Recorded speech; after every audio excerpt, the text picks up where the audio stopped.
राम नाम विस्तार। परम पूज्य श्री स्वामी जी महाराज ने श्रीमद् भगवद गीता के 11वें अध्याय में हमें पूर्ण रूप से समझा दिया। ये लेखनी सरल भाषा में गुरु महाराज की है। गीता गाई गई पोइट्री में है और संस्कृत में है। गुरु महाराज ने हम सब पर अनुकंपा करके बड़े सरल शब्दों में, जो समझ आ सकता है, बड़ी सरलता से मानव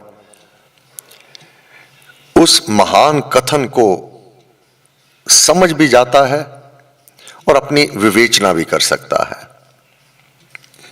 कल हमने गुरुदेव की यह रचना 11वां अध्याय समाप्त किया। इसमें भगवान ने अपने दोनों रूपों का वर्णन किया हुआ है और प्रत्यक्ष दिखाया भी है। जहां पर भगवान ने यह वर्णन कर चुके कि उत्पादनी शक्ति मैं हूं, यह अपना रूप बताया,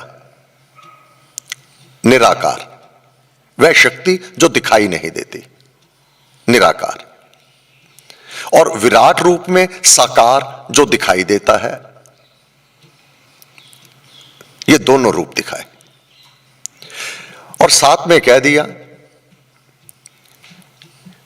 कि ये दोनों में एक प्रकार में भी साधक दृढ़व्रती होकर के, दृढ़व्रती एकाग्रता, पूर्ण निष्ठा, अनन्य भक्ति मुझको प्राप्त कर लेगा।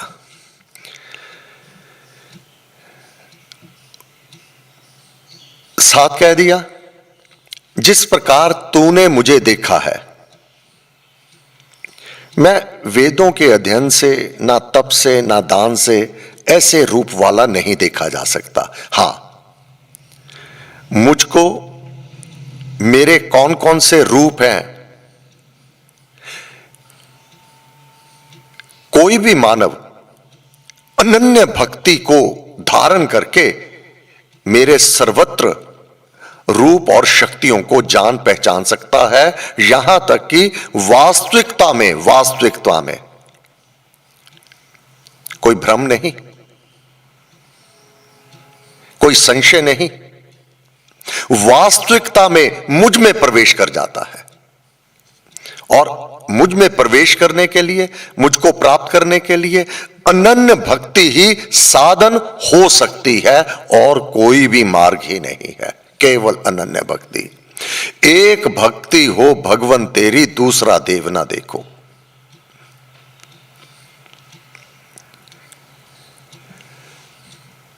हे पांडव, जो जन मेरे कर्म करने वाला अपने सब कर्म मुझे समर्पण किए हुए है, सब कर्म जो तू खाता है।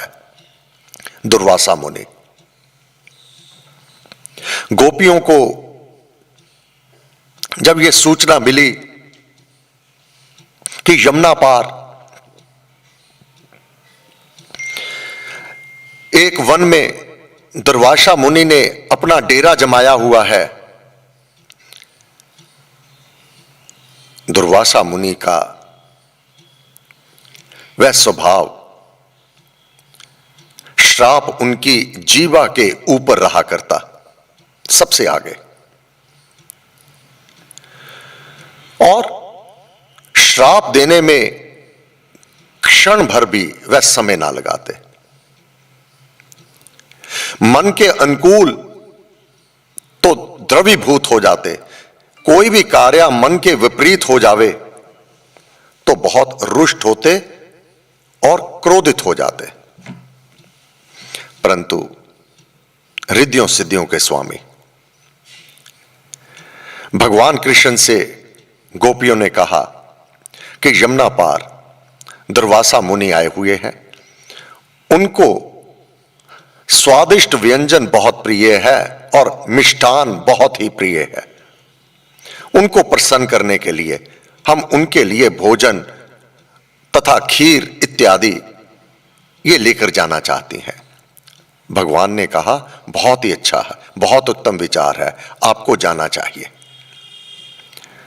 तो गोपियों ने, सभी बाल बच्चों वाली हैं, घर गृहस्थी वाली हैं गोपियां,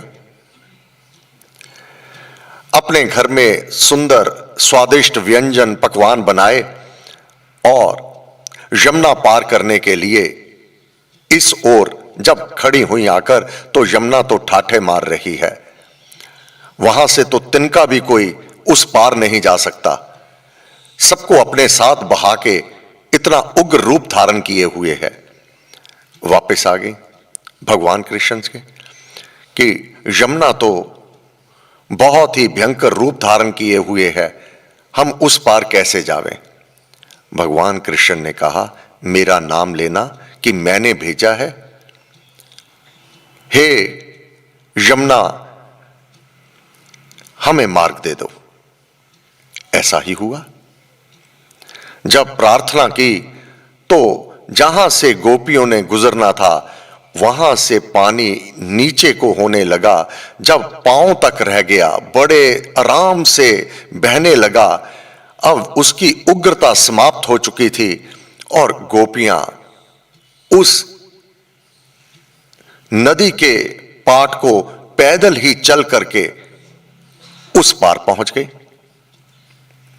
दुर्वासा मुनि को स्वादिष्ट व्यंजन करवाए और दुर्वासा मुनि ने भी वह स्वादिष्ट व्यंजन बहुत रुचि से उसका भोग लगाया और खाया, नमस्कार किया, आशीर्वाद लिया और आज्ञा ली कि अब हमें आज्ञा दे गुरुदेव कि हम अपने स्थान को प्रस्थान करें। दुर्वासा मुनि ने आशीर्वाद दिया। जब वापस आए, फिर उस पार जब इस ओर आने के लिए, अपने घर की ओर आने के लिए यमुना के पास पहुंची, यमुना और भी उग्र रूप धारण कर चुका था। पानी, जल का प्रवाह बहुत तेज था। वापस गई, इस समस्या से कैसे निपटा जाए, हम घर कैसे जाएं। दुर्वासा मुनि से प्रार्थना की तो उन्होंने कहा आप आई कैसे थी, तो सारी गाथा बता दी कि हमने भगवान कृष्ण से प्रार्थना की। उन्होंने कहा कि मेरा नाम लेकर के यमुना से आप मार्ग लेना, और यमुना ने हमें मार्ग दे दिया। अच्छा, फिर इस ओर से यमुना से कहें कि दुर्वासा ऋषि ने भेजा है। अगर दुर्वासा ऋषि निरन रहते हैं, अगर दुर्वासा ऋषि निरन रहते हैं, तो हे मैया, हे यमुना, हमें मार्ग दे दो। उनमें से कुछ एक सखी तो अपने हंसी को नहीं रोक पाई, परंतु भय था कि अगर दुर्वासा मुनि क्रोधित हो गए तो अभिश्राप दे देंगे। बहुत अपनी हंसी को रोका, क्यों, हमारे सम्मुख ही तो इतने स्वादिष्ट व्यंजन आपने खाए और बहुत ही स्वादिष्ट व्यंजनों से तृप्त हुए, हमें आशीर्वाद दिया और हमें कह रहे हैं कि यमुना से कहना कि अगर दुर्वासा मुनि निरन रहते हैं तो हमें मार्ग दे दो। अब भय था, डर था, अपने आप की हंसी को, भीतर के भावों को भरसक प्रयत्न करके छुपा लिया, परंतु महात्मा है, ऋषि है, अगर उन्होंने कहा, उनके कथन का पालन और कोई इसके अतिरिक्त कोई और रास्ता भी नहीं था। आ गए यमुना के किनारे, नमस्कार किया, हे यमुना मैया, हमें अपने घर जाना है। दुर्वासा ऋषि ने हमें आशीर्वाद दिया है और साथ में कहा है, अगर दुर्वासा निरअन रहते हैं तो हमें मार्ग दे दो। आश्चर्यचकित पानी नीचे को आने लगा, उग्र रूप समाप्त होने लगा और वह जब उस नदी स्थल के बिल्कुल 1 इंच तक पानी रह गया, बड़ी आराम से वह उस पाट को पार करके इस ओर आ गई।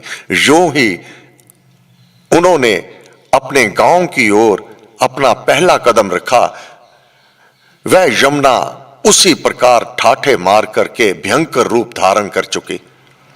बहुत आश्चर्य हुआ, बहुत आश्चर्य हुआ। भगवान कृष्ण से आके सारी बात, सारी गाथा कही। भगवान हमारे सम्मुख आपका नाम लिया तो समझ आता था कि यमुना ने अपना उग्र रूप समाप्त कर दिया, परंतु वापसी पर दुर्वासा मुनि के इस कथन को हम कैसे माने? हमारे सम्मुख उन्होंने खाया और गंगा अर्थात यमुना ने भी इस कथन का प्रोत्साहन दिया, सिद्ध कर दिया उनके कथन को कि अगर वह निरन रहते हैं तो आप उग्र रूप अपना शांत कर देवे। भगवान कृष्ण ने कहा, दुर्वासा मुनि ने सत्य कहा है, वह निरन रहते हैं।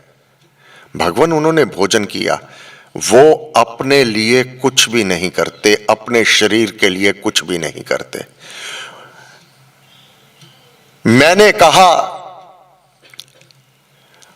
हर मानव के भीतर जठरग्नि बन करके मैं ही अन्न को पचाता हूं, वह मुझे भगवान को अपने हृदय में अपने भीतर अवलोकन करके भगवान भूखा ना रहे इस भाव से भोजन करवाते हैं। उस भगवान को जो भीतर अपने शरीर की खातर वह कुछ नहीं करते, जो देखते हैं, जो सुनते हैं, जो बोलते हैं, यही रहता है कि मेरा भगवान मेरे भीतर रहते हुए इस शरीर से काम कर रहा है। यही बात भगवान ने यहां 11वें अध्याय में अथा 12वें अध्याय में वर्णन किया हुआ है।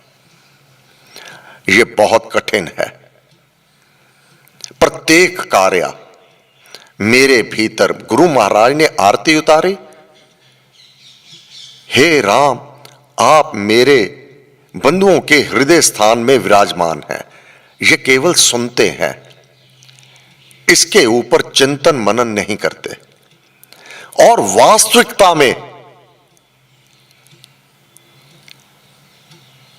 इसको पूर्ण रूप से अनुकरण नहीं करते। दुर्वासा मुनि ने किया, इस उच्चतम अवस्था को प्राप्त हो गए कि प्रकृति में भी उनका दखल होने लगा। भगवान का तो दखल समझ आता है, परंतु उनके भक्त, उनके उपासक, जो उनके नाम का जाप करने वाले, वह रिद्धियां सिद्धियां प्राप्त कर गए कि इस प्रकृति में भी दखल होने लगा। श्री स्वामी जी महाराज भी, परम पूज्य श्री प्रेम जी महाराज भी इस प्रकृति में मेरा दखल होता है। किस प्रकार मध्य प्रदेश में बांस के वह वन में भयंकर आग लगी हुई है, कोई वर्षा ऋतु नहीं, मई जून महीना, जब हवा चलती है तो बांस आपस में रगड़ खाते हैं और उससे अग्नि उत्पन्न हो गई।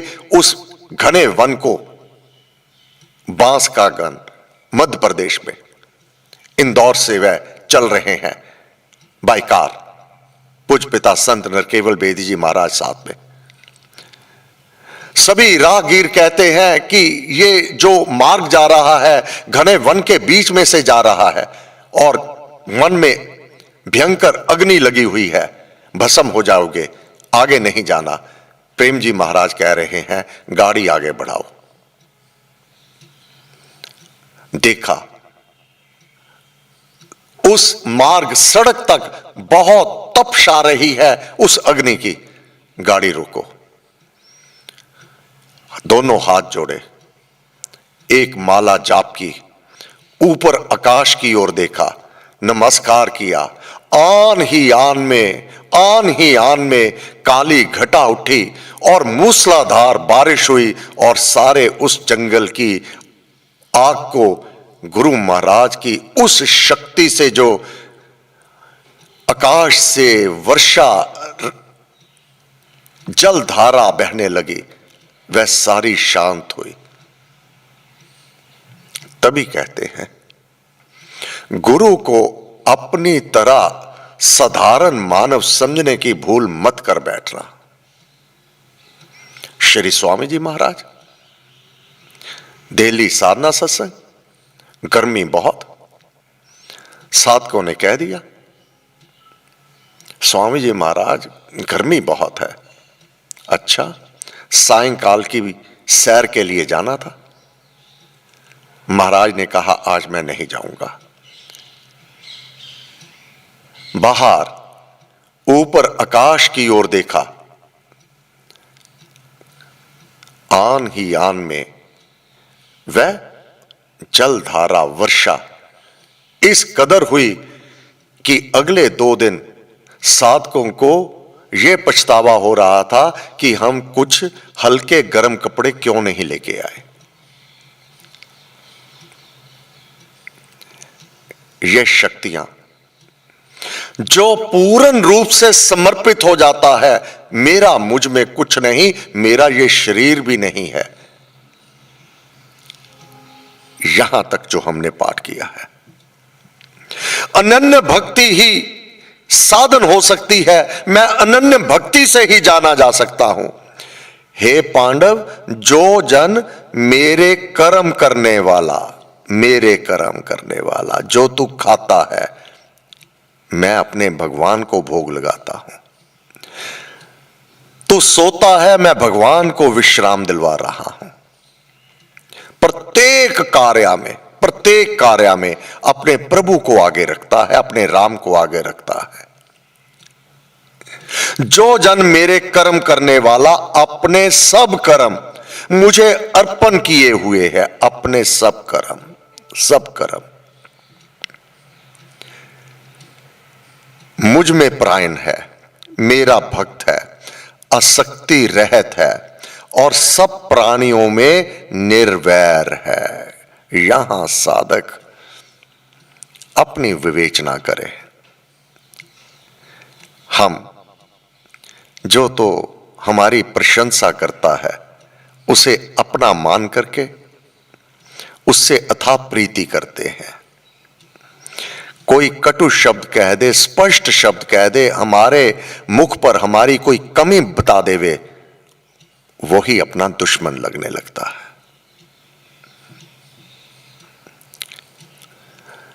एक के प्रति राग उत्पन्न हो जाता है, दूसरे के प्रति द्वेष उत्पन्न हो जाता है। ये तो मेरे सामने ही ना आए। भगवान ने कहा आसक्ति रहित है और सब प्राणियों में निर्वैर है, वह मुझको ही प्राप्त होता है। यहां 11वां अध्याय भगवान ने समाप्त कर दिया। ये बात कह करके अपने 2 रूप वर्णन कर दिए, साकार और निराकार। साथ में आगे चल करके 12वें अध्याय में अर्जुन पूछेगा, हे भगवान मुझे ये तो बता दो, अगर 2 प्रकार की कोई भी चीज हो, 2 प्रकार की, एक श्रेष्ठ होगी दूसरी निगुण होगी, दोनों में अंतर तो जरूर होगा। अब दोनों भक्ति में सतवगुणी जो निराकार अथा साकार, ये दोनों में श्रेष्ठ कौन है? भक्त कौन सा श्रेष्ठ है आपकी दृष्टि में? अब 12वें अध्याय में भगवान वर्णन करने लगेंगे। निराकार और साकार ये दोनों ही उत्तम है। साथ में ही 3रे श्लोक में वर्णन कर देंगे, यह निराकार की भक्ति वाला बहुत कष्ट उठाता है, साकार वाली उसको बड़ी सुगमता से सब कुछ प्राप्त हो जाता है। अपरंतु भेद कहां है? सुगमता से प्राप्त कर लेना और बड़ी कठिन परिश्रम करने से शक्ति को प्राप्त कर लेना। शारीरिक कष्ट उठाने पड़ते हैं। निराकार, हम सब निराकार के उपासक हैं। रूप रंग जिसका नहीं, नाम है हमारे पास। यह साधना अतीव कठिन है। साकार भगवान के दर्शन किए और उनके गुणगान किए और सम्मुख मूर्ति रख करके पूजन कर लिया तो उसको लाभ भी शीघ्रतम हो जाएगा। ये गीता 12वें अध्याय में वर्णन करेगी। परंतु दोनों में अंतर कितना होगा, ये कल की सभा में हम देखेंगे। हे गुरु महाराज, आप हम सब पर दया करके इस ज्ञान को हमें समझा रहे हैं। हम आपकी चरण शरण में सदैव इस ज्ञान को उपार्जन करते रहें। हे गुरुदेव, आपके आशीर्वाद के बिना यह ज्ञान नहीं समझ आ सकता। गुरु बिन होए के ज्ञान, आप गुरु के बिना हम अधूरे कुछ भी नहीं जान पाते। आप कृपालु दयालु, हम आपके श्री चरणों में नत शिर बारंबार प्रार्थना करते हुए आपके आशीर्वाद की याचना करते हैं। आप अपना वरद हाथ सदैव हमारे शीश पर बनाए रखिएगा और हम इस मार्ग पर चल करके आपके धाम को प्राप्त हों, ऐसी कृपा हो, दया हो, मेहर हो। आपको बार बार नमस्कार नमस्कार नमस्कार। सर्वशक्तिमते ते परमात्मने श्री रामाय नमः। सर्वशक्तिमते परमात्मने श्री रामाय नमः। सर्वशक्तिमते परमात्मने श्री रामाय नमः। सर्वशक्तिमते परमात्मने श्री रामाय नमः।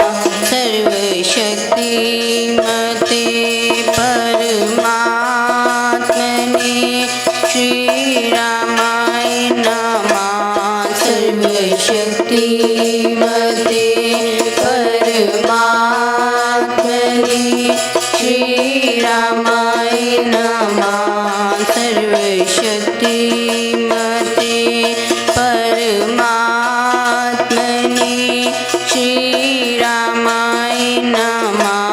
सर्वशक्तिमते परमात्मने श्री रामाय नमः।